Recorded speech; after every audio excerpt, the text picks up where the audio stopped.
Aswai adalah orang paling beruntung di dunia. Setiap hari selalu berfantasi menemukan banyak pacar. Baru saja keluar rumah, Tuhan memberinya seorang pengantin. Tapi sayang, lemparannya tidak akurat. Satu-satunya baju trendy dia kotor. Dia depresi, ingin mendapatkan libur sehari. Tidak diduga, bos menyuruhnya untuk tidak bekerja. Apakah kamu memecatku? Kurung tutup. Lalu Aswai pergi ke sebuah toko serba ada untuk melamar pekerjaan. Bos Jiu melihat lelaki ganteng ini. Hanya berkata 3 kata, gajian di akhir bulan. Setelah berganti seragam, Aswai memutuskan untuk membagi keberuntungannya ke semua orang. Dia menusuk antibiotiknya dulu, lalu memasukkannya ke dalam mesin kopi. Dia bahkan mengajari Azen untuk menggunakan jarum. Trik ini disebut jarum tidak menusuk. Tapi bisa dikatakan yang paling intim adalah waktu memanaskan sandwich secara artifisial. Sekarang tidak banyak staf yang baik. Tunggu aku sebentar melihat CCTV. Kalau itu kamu, tinggal menunggu untuk dipecat. Bos Jiu melihat bahwa mereka melakukan pekerjaan yang baik. Gemetar karena marah. Sangat tidak habis pikir. Lalu Jin Ye memasuki toko. Terlihat seperti bapak-bapak yang sudah pensiun. Ternyata dia adalah seorang perampok yang cepat dan kejam. Melihat bos Jiu menjadi bos Maru, semua orang ketakutan. Pada saat ini, tamu yang lebih berbahaya muncul. Aku hanya ingin membeli permen. Kurung tutup. Selamat datang. Baru saja datang sudah mau pergi. Jin Ye mengeluarkan tali sepanjang 40 meter untuk mengikat Xiaomei. Cuma mengikatmu, tidak perlu teriak terlalu keras. Menghadapi perilaku yang begitu kejam, para lelaki itu menundukkan kepala, mereka terangsang. Baru saja selesai menghadapi Xiaomei sebagai tamu. Kali ini seorang pria memakai jas masuk, menggunakan kacamata hitam di malam hari. Sekilas saja langsung tahu kalau dia adalah seorang karakter yang kejam. Balik badanmu. Saya mendengar ada perampokan di sini, tapi dia tidak panik. Dengan hanya satu telapak tangan. Ternyata orang ini adalah gangster Sang Biao dari Majiatun. Semua orang mengira telah selamat. Dia tidak pernah mau kehilangan kesempatan ini. Memaksa Xiaomei untuk membuka mulutnya dan menelan permen. Tiba-tiba ada ledakan. Sang Biao terpental. Untuk waktu yang lama, pria yang datang untuk meminjam toilet sebelumnya sebenarnya seorang polisi. Saya adalah seorang polisi. Stasiun utama saya memiliki kasus yang besar. Satu untuk perampokan dan satu lagi untuk itu. Tolong kirim bala bantuan. Bala bantuan datang dan menangkap para perampok dengan cepat. Tetapi petugas polisi menemukan ada sesuatu yang tidak beres. Seorang pria terbunuh 2 hari lalu. Nomor di senjata itu juga 13.691. Melihat identitasnya terkuak, Qiang menarik senjatanya dan menembak. Untungnya, Aswai memiliki refleks yang cepat, dan menolong petugas polisi itu. Pada saat kedua kubu menemui jalan buntu, seorang anak kecil membuka pintu toko.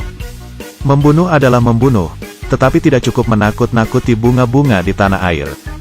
Semua orang setuju. Istirahat, selama 5 menit. Baiklah. Azen membantu anak itu membeli boneka itu. Para pria mengobrol dan bermain kartu. Terlihat sangat indah. Sayang waktu berjalan terlalu cepat.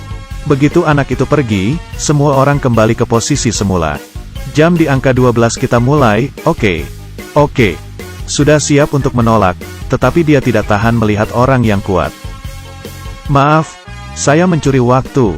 Pria itu menceritakan ceritanya sambil meminum kopi, tanpa mengkedipkan matanya. Dia adalah petugas polisi yang menyamar, menderita kepribadian ganda karena terlalu banyak tekanan. Saya menembak rekan saya beberapa hari yang lalu. Sebelum cerita itu selesai, ada yang mengetuk pintu. Apakah ada orang? Aswai menyuruhnya untuk segera pergi. Siapa yang mengira kalau pria berkacamata itu harus mengantre mendapatkan nomor? Pistol itu langsung menyentuh dahi. Saat Qiang datang ke sini, obat pencahar di dalam kopi itu bekerja.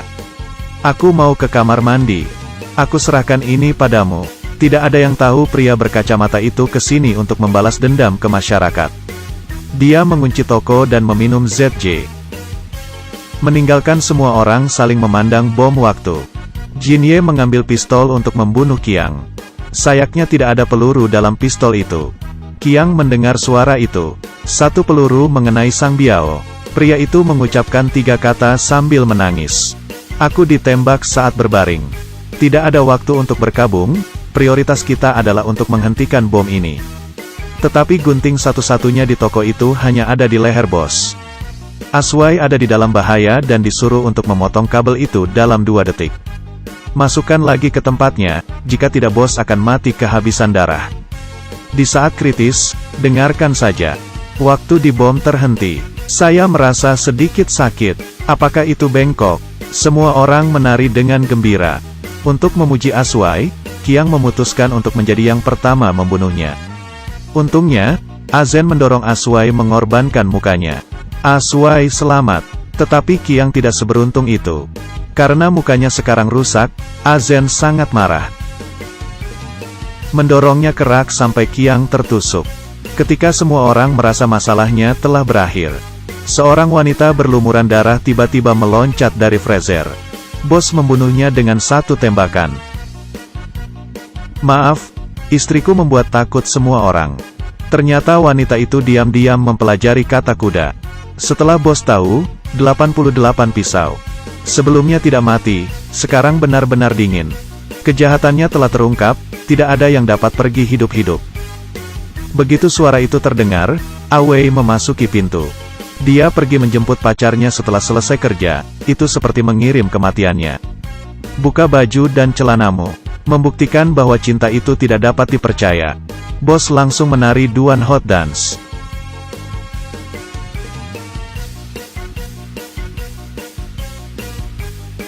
Sangat tidak terpikir. Azen langsung dalam bahaya. Dengan tembakan di kepala, Awei mati. Jin Ye yang selama ini hanya menonton mereka, memakai kesempatan itu. Membunuh bos dengan serangan diam-diam. Membunuh yang lainnya dengan 3 tembakan. Kemudian menanyakan pertanyaan yang susah dijelaskan. Bintang manakah yang paling terkenal? Aswai tidak banyak berpikir. Huazi. Jin Ye berkata, Huazi masih Huazi. Dan sekarang kamu sudah berubah dari anak kecil ke seorang paman. Dan tidak lama lagi, kamu akan menjadi satu. Sampah tetaplah sampah seumur hidup. Ini adalah fakta yang tidak akan berubah. Tetapi Aswai masih memiliki harapan. Aku ingin bertengkar dengan Jin Ye. Punya keberanian untuk berjudi sekali saja.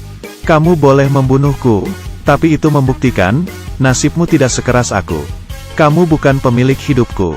Untuk membuktikan dirinya lebih keras lagi. Jin Ye menerima judi itu. Bom itu meledak lalu Aswai muncul dari puing-puing bangunan. Tetapi saat dia melihat sekitarnya, dia sadar bahwa ini tidak sesimpel yang dia kira. Hidup kembali, tidak, orang-orang ini adalah Apiao. Toko serba ada yang terampok sebenarnya dibuat oleh mereka. Tujuannya adalah untuk mengembalikan orang mati. Tetapi sekarang Aswai sekarat, mereka tidak menyukainya. Saya tidak bisa menjadi manusia, dan saya dipandang rendah sebagai pengganti. Aswai berpikir dia hanya sebuah lelucon di hidup ini. Jadi dia membuat keputusan yang berani. Maaf, boleh saya melakukannya sendiri? Silahkan. Di akhir cerita Aswai berhasil mengembalikan matahari. Mulai dari awal, film ini tidak masuk akal dan lucu. Titik balik terakhir bisa dikatakan sebagai pukulan ajaib. Judul Laoli artinya adalah perampokan dalam bahasa Kanton. Tentunya ini tidak hanya mengacu pada perampokan di dalam supermarket. Artinya lebih dalam lagi, perampokan kehidupan. Waktu dirampok, warna dirampok, kehidupan yang dirampok. Hal paling menyedihkan adalah, jika Anda tidak bekerja keras di hidup Anda. Bahkan hantu pun menolak menerimanya. Baiklah, saya Sia. Sekian cerita untuk hari ini. Sedikit cinta. Kita akan lanjutkan di episode berikutnya.